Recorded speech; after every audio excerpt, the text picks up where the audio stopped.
Di awal tahun 2023, bioskop tanah air dihiasi oleh sejumlah film bergenre horor.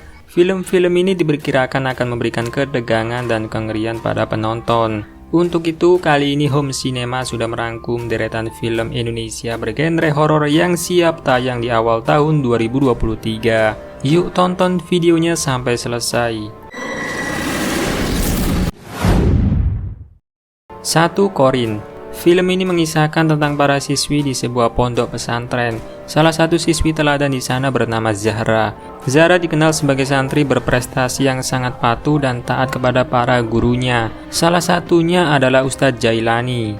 Zahra rela melakukan apapun agar nilai dan prestasinya dapat bertahan, termasuk ketika ia ditugaskan untuk menjaga santri baru bernama Yolanda.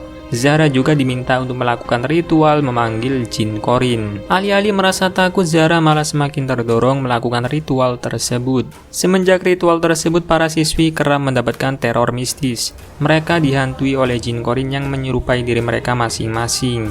Gangguan yang diterima pun membuat mereka mengalami kejadian yang di luar nalar. Umi Hana yang merupakan istri Ustadz Jailani merasa curiga dengan benda-benda yang disimpan rapi oleh suaminya yang berhubungan dengan ritual. Nyatanya Ustadz Jailani memiliki niat terselubung yang dapat membahayakan satu pesantren.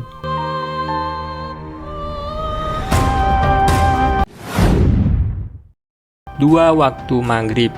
Film ini menceritakan seorang anak perempuan yang berpamitan kepada sang ayah untuk pergi sholat maghrib di masjid.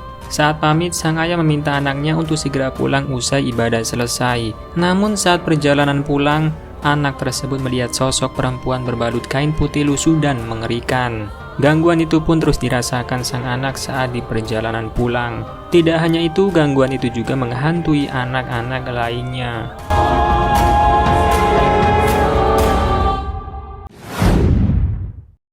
3. Sewu Dino. Film ini berkisah tentang seorang perempuan desa bernama Sri yang ingin bekerja di luar kota. Kemudian ia bertemu dengan keluarga Atmojo yang hendak memberinya upah sebesar 5 juta untuk menjadi seorang perawat. Ia mendapatkan pekerjaan tersebut karena memenuhi syarat, yaitu lahir di Jumat Kliwon. Sri harus merawat Dela Atmojo, seorang anak SMA yang mengalami sakit parah dan badannya berbau busuk. Dela sakit karena terkena santet Sewu Dino. Ternyata tak hanya keluarga Dela, tetapi orang yang merawatnya juga akan terkena santet tersebut. Kisah Sewu Dino ini lebih seram dari KKN di Desa Penari.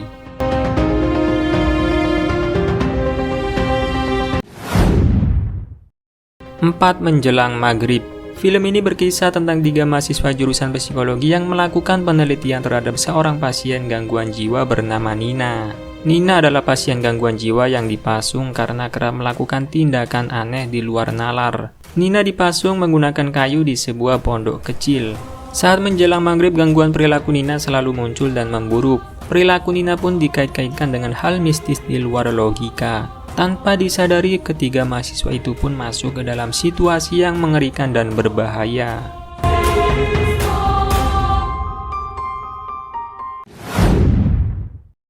5. Saranjana Kota Gaib.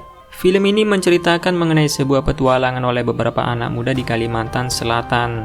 Dalam petualangan tersebut, mereka melakukan penjelajahan ke sejumlah daerah rawa, laut, serta gunung yang memiliki koneksi dengan kawasan Saranjana. Namun di tengah perjalanan mereka melihat aktivitas warga yang sedang memakamkan seseorang yang berbeda dari biasanya, yaitu pemakaman yang dilakukan dengan menenggelamkan jasad ke bawah air.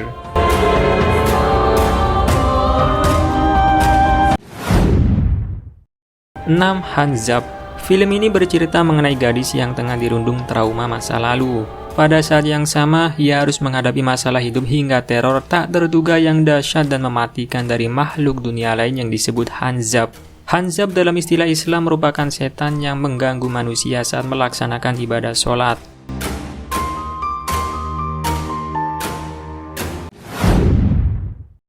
7. Hidayah. Film ini mengangkat kisah tentang seorang ustadz muda bernama Bahri yang kembali ke desa Mekarwangi untuk mengatasi gangguan sosok gaib yang menghantui desa tersebut. Gangguan sosok gaib tersebut berasal dari Ratna, teman lama Bahri yang menderita penyakit misterius. Teriakan kesakitan Ratna menghantui warga kampung tiap malam.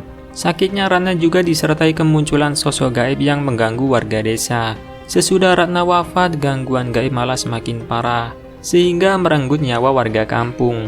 Bahri pun dituding bertanggung jawab atas semua masalah yang terjadi. Akhirnya masa lalu Bahri sebagai narapidana terbongkar. Warga Mekarwangi kemudian mengusirnya.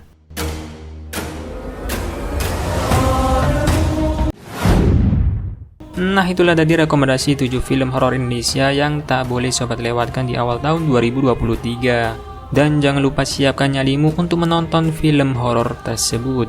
Terima kasih sudah menonton video ini. Saya Sanul pamit undur diri, sampai ketemu lagi di video selanjutnya. Bye.